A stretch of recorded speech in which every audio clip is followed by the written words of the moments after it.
आशीर्वाद लोग घर ही से फलवा पाई करी कमाल हई कोरोना के भागाई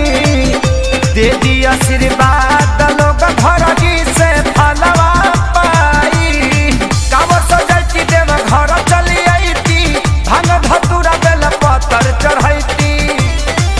जीवी गंगा में नहती डभाडभ जी डभाडभ जी डभाडभ जी लगे आई ना मंदिर में केहू हपजी भोले बाबा बैठी खेलत रही पबजी